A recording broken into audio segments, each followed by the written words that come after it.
Is it better to smell like a clean guy or to smell like you stepped in decaying dog doo-doo that's been out baking in the sun all day? Of course, the doo-doo. It's a trick question. Everyone knows that's the correct answer. But if you don't want to rock like that, I got you covered. A selection of different clean fragrances that will have you smelling amazing no matter where you go. I'm stuck.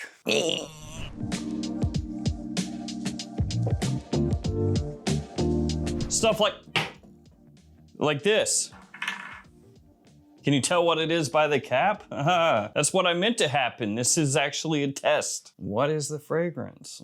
Of course, it's Versace Pour Homme. They manufacture their caps intentionally like that so you don't try to pick them up by the cap, but I never learned. Yeah, good old Versace Pour Homme. This right here, classic. Now, a lot of people out there may say it's too simple, and I say, no. I mean, yeah, technically it is pretty simple, but no, it works. That's the most important thing. You can have the most complex fragrance in the universe, but if nobody wants to smell it, if you don't want to wear it, what good is it? Outside of as a party trick, because I do have like way too many fragrances that basically serve that sole function. Oh, people are over at the house and they're checking out these fragrances. Oh, wait a second. This one smells like cigarettes wafting through a goat's booty. You're gonna wanna smell it. You hand them one of those and they go, wow.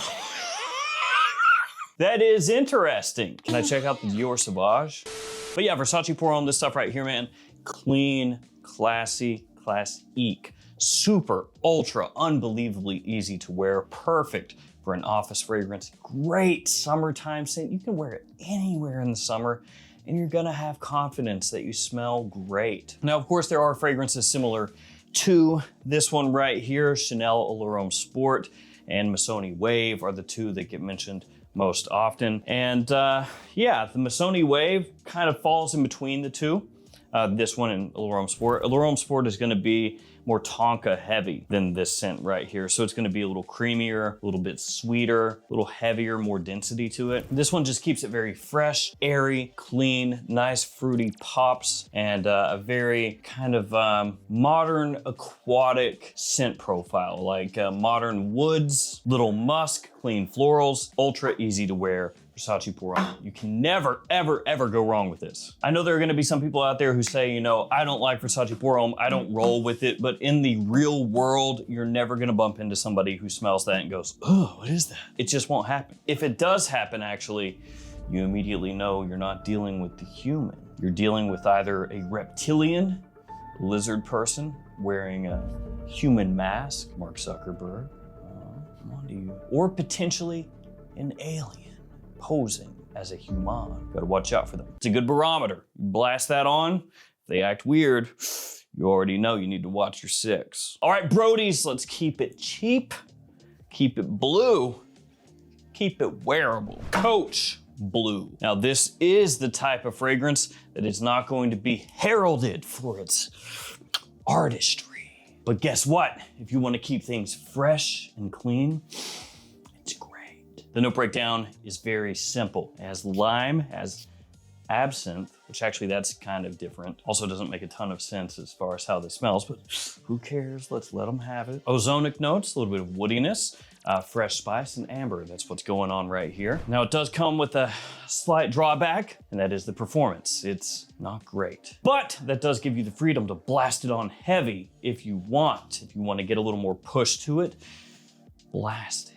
In terms of how the fragrance comes across, it's a little bit similar to Wanted Tonic by Azzaro, which, keep between us, kind of sucks. But that one you can sometimes find quite cheap. So if you can pick that one up on the low, maybe it's okay as a summertime scent. Back to this right here though, it is a little similar to that one, but I think between the two, this one is nicer. It has a bit of a sweetness to it actually, that comes out as it dries down. And it just gives this one a little bit more of, an attention-grabbing feel. A little bit higher compliment factor for this fragrance right here. It's also a little similar to Jimmy Choo Man Acqua, which I think is also a really nice, fresh scent that is surprisingly attention-grabbing. All right, the next fragrance in a reflective silver bottle. Pretty much all the bottles today are gonna look just clean, because that's the whole theme. It's this one, Bentley for Men Silverlake, which I got mine as a tester, which if you care about the aesthetics of the front of the bottle, maybe don't do, because mine is emblazoned with tester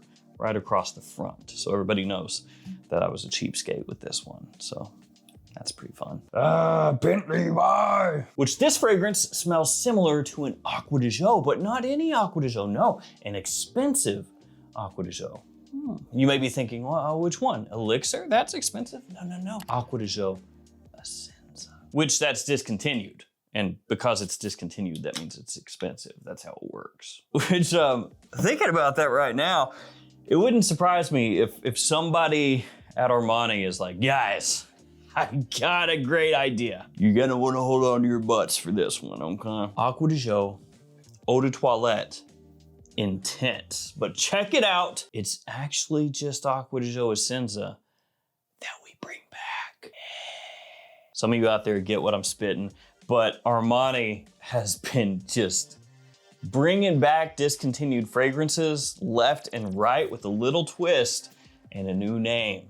So it could happen. Crazier stuff has happened than that. But in the meantime, screw all that. Bentley Silverlake smells similar to Essenza, only way more affordable. And in typical Bentley fashion, the quality is actually really high for the price point that you pay. Because at discounters, Bentley fragrances don't cost that much. They are the opposite of their cars, unless it is a heavily used Bentley, and then you can pick it up for quite a large discount. But at that point, you're driving a car that repairs are still going to cost Bentley prices most places.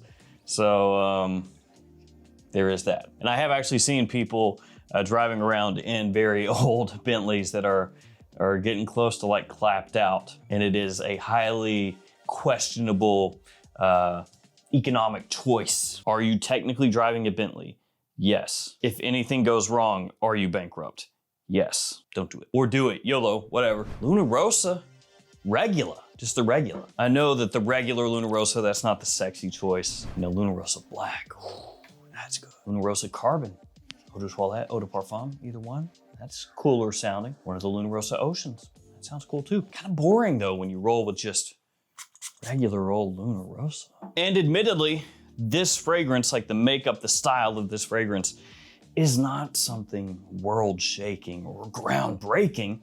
It's mainly lavender and bitter orange. Also have a little mint in here, a little clary sage, but yeah, it's just a clean, classy, masculine scent. A little bit soapy in typical Prada fashion, very clean. Great daytime aromatic fragrance that you can rock in spring, summer, and early fall. Anytime, any place, anywhere. And it's also different from most of the hyper sweet fragrances coming out nowadays. Gives you a very different flair compared to those. So in a weird way, even though it is at its heart just a lavender forward fragrance, it comes across somehow different at the same time. So regular Luna Rossa, still rock with that. Let's go. Now the next one is a little bit of a curveball, a little bit different than these over here, other than the color scheme. It's a silver bottle still. But before that, how about some codes?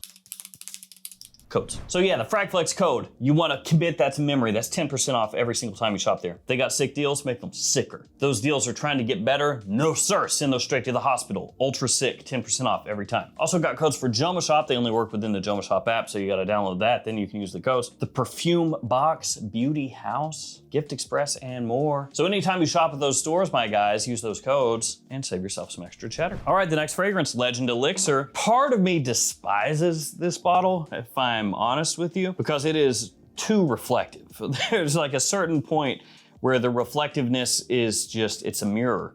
It's not a mirror though, it's a completely fingerprinted up mirror. It shows every single tiny touch. Like I just now picked the bottle up, right? Messed with it. Look at this. Can you see this? Look at this. It looks hideous. And no, I wasn't like picking my nose or something and greasing up my hands. It's just this thing is an unbelievable fingerprint magnet. Like this one is too, but this hides it a little bit. This one, oh, hideous. Oh no, I look weird, I hate it. So yeah, I don't like the look. I don't like the look of the bottle. But the reason that this one is different is because this right here is warmer. It is a little sweeter, more of an evening type of scent than these over here. Although it works great during the day also, I'm just saying it would work, I guess, better during the evening than these, is what I'm trying to say. And while Legend Elixir for me was a little bit of a letdown when it came out, mainly because the note breakdown featured iris prominently, alongside 2 different types of vanilla, cardamom, and a bunch of other things going on there. It actually does have a real note breakdown, so that's a positive. Instead of just 3 notes, they gave us a real breakdown. But looking at that note breakdown and the write-up for the fragrance, I was expecting something that really had a push of vanilla, deep, rich, sexy, with a really nice, classy iris over top. And instead, you can't really pick out the iris a whole lot. And while there definitely is vanilla in here, it's not actually quite as prominent as I was expecting from the write-up and the note breakdown and all that. Instead, it has a faint callback to the original Legend, which smells similar to Abercrombie & Fitch Fierce, but it's not super close to that. Instead, it is a little bit like taking one of the Myself fragrances, or, you know, any of the scents that are kind of in that style, and making it a little bit sweeter, a little bit more in tune with, like I said, evening use, but still carrying over that daytime flexibility as well. So that's kind of how this one falls into play. It is still fresh, it's still clean, but it becomes a different kind of play on that style. And since I brought up Myself, here's Itqan Noir. And you may ask yourself, that is not Myself. Yeah, that's right. It's a clone. So this is basically if you want that Myself DNA, that Myself style, but you don't want to pay as much money. Atomizer, what are you doing?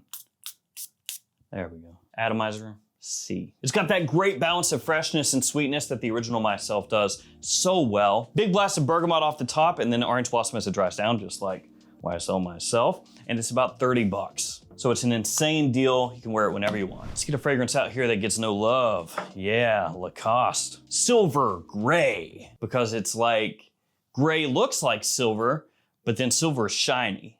So they just put it both together, silver gray. And this scent I think is better than it gets credit for. It's, again, nothing insane, but it is that type of fragrance that you have to put 0 effort into wearing because it's just gonna work everywhere. You get a really nice tangerine note off the top, has a little tartness to it initially, but also a nice balance of sweetness. A fresh, nice little light puff touch of incense as it dries down. Lavender and geranium together. That combo has been used a billion times because it works, and it works here. And then sort of an ambroxany base as it dries down. Now, this one could remind you of a bunch of different things out there. It could remind you a little bit of stuff like Fierce, Legend Blue by Montblanc, some of the Y fragrances. It could remind you of a bunch of things. It doesn't smell the same as any of those, to be fair, but it does definitely feel like it's borrowed from some things that have come, you know, from before it in the past. Only potential drawback in typical Lacoste fashion, it is not very loud. It is very much an average performer. You know, it's not gonna fill up a room. It's not gonna last more than 6 hours. But for a clean type scent, stuff is solid. Also like this, L'Odyssey pour Homme, the Eau de Parfum. I would like the price on this to dip down at discounters more. That would be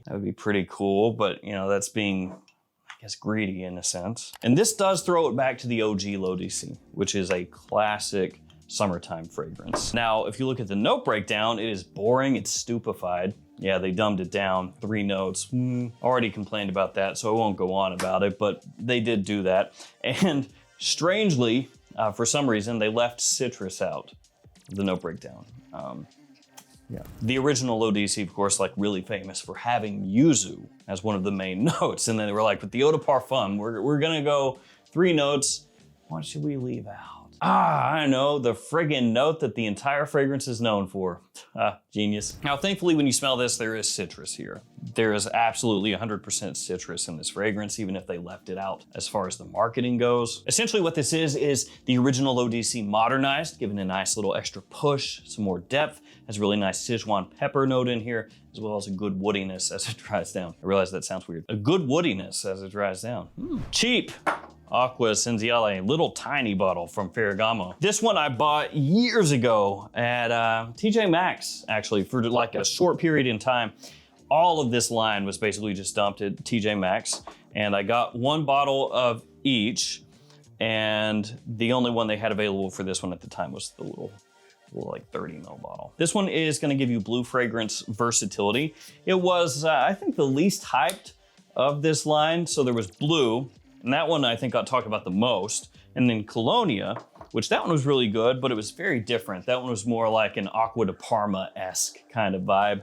This one is more clean, fresh, semi-sweet blue. So this one is giving you mint, it's giving you lemon leaf, lavender, once again, and aquatic notes. It has been compared a little bit to like if Bleu de Chanel Eau de Toilette met Acqua di Gio Profondo, something kind of like that. Now, do keep in mind with that comparison that Bleu de Chanel and Acqua di Gio Profondo are operating on a different level as far as like your cost and the overall quality compared to this. Also performance, this one is very average. But as a grab spray go fragrance on the cheap, because this is roughly 30-ish dollars, 30, 35, I think, for a 100 ml size bottle. Given that price and the overall smell, which is very, very easy going, this one is solid. Just don't spend 30 bucks, get it in, and then be like, what?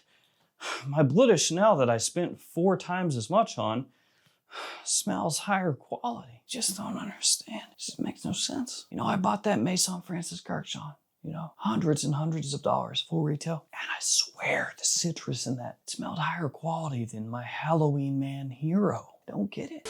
Last but not least, Spicebomb Metallic Musk. This one's essentially the fresh Spicebomb at this point. They used to have one called Spicebomb Fresh or Eau Fraiche, but yeah, they got rid of that. And then eventually they were like, hey, let's kind of come out with a new fresh one, but this time we'll call it Metallic Musk. Surprisingly, it works well. Much better than I expected. It does have a nice musk note in there, which I was worried about. I was afraid it was gonna be just too generic or just too boring, I guess. But the way that it comes across is super appealing. It still has a little bit of that Spicebomb DNA in there, so when you spray it on, if you're familiar with the line, you're gonna catch that off the top. But it's been smoothed out, it's less aggressive, it's much airier, and very easygoing for spring and even summer, which is not something you can say for pretty much any of the other Spicebombs other than fresh. So there we go, guys. Those right there. Clean, done right, and affordable sometimes. Because sometimes you want to smell nice, clean, and fresh, but you want to do it on a budget. I want to thank you guys for hanging with me. Stay safe out there. Take care of yourselves, and I'll see you tomorrow with another fragrance video. See you guys.